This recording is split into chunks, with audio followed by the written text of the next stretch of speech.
إن للمتقين مفازا حدائق وأعنابا وكواعب أترابا وكأسا دهاقا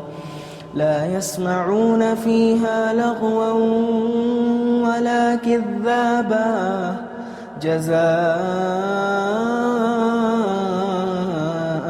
من ربك عطاء حسابا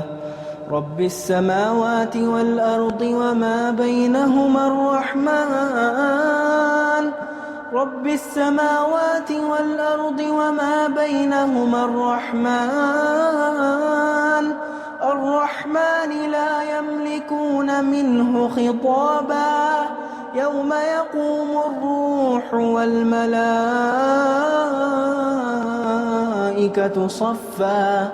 صفا لا يتكلمون إلا من أذن له الرحمن وقال صوابا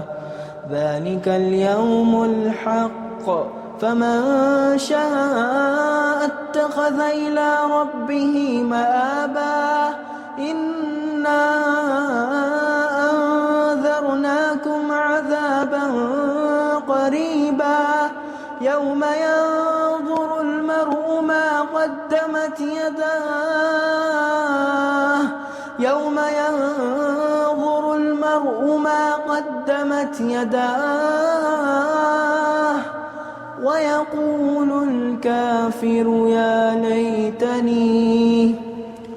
ويقول الكافر يا ليتني كنت ترابا.